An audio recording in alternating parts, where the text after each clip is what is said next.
இந்த 3 வருஷங்கள்லேயே மிக தலைகீழான தொழில்நுட்பங்கள்லாம் நமக்கு கிடைச்சிருக்கு.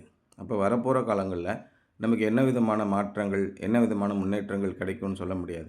அப்போ ஒரு 10 ஆண்டுகள் நல்லா உழைச்சாலே மிகப்பெரிய வெற்றி தான் நமக்கு. அந்த மாதிரியான சோலார் சிஸ்டம் தான் இந்த லால்பேட்டையில் நம்ம பாய்க்கு போட்டு கொடுத்துருக்கோம்.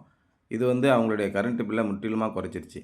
இப்போ நான் இந்த வீடியோ போடுற நேரத்தில் அவங்களுக்கு நெட் மீட்ரு வச்சாச்சு, சப்சிடியும் கிரெடிட் ஆயிடுச்சு. இதுதான் ஒரு அற்புதமான விஷயம். நம்ம ஒரு மாதத்துக்குள்ளேயே எல்லா வேலையும் முடிஞ்சு போச்சுங்க. அப்போ சோலார் சிஸ்டம் இன்ஸ்டால் பண்ணி 1 மாதத்துக்குள்ளேயே அவங்களுக்கு நெட் மீட்ரு சப்சிடியாக அவங்க அக்கௌண்ட்டுக்கு வந்துடுச்சு. இந்த மாதிரி பணிகள் துரிதமாக நடந்துகிட்ருக்கிறதுனால இப்போதைக்கு சோலார் போடுறது ரொம்ப எளிமையான விஷயம். நம்ம இதை பற்றி யோசிக்க வேண்டியதே இல்லை. கரண்ட் பில் அதிகமாக வருது அப்படின்னு உங்களுக்கு தோணுச்சுன்னா உடனடியாக நீங்கள் சோலார் போடுங்க. எல்லா விதமான சேஃப்டி ஆஸ்பெக்ட் பண்ணி நம்ம பண்ணி கொடுத்துருக்கோம். எங்களுடைய எல்லா வீடியோவும் வாட்ச் பண்ணுங்கள். அதில் பார்த்திங்கன்னா சேஃப்டிக்கு நம்ம எர்த்து, லைட்னிங் அரெஸ்ட்டு, அதுக்குரிய வயரிங் எல்லாமே பக்காவாக பண்ணி கொடுக்குறோம். எல்லாம் காப்பர் கேபிள் போட்டு ஆஸ்ட்ரால் பிராண்டட் பைப் போட்டு பண்ணி கொடுத்துட்ருக்கோம்.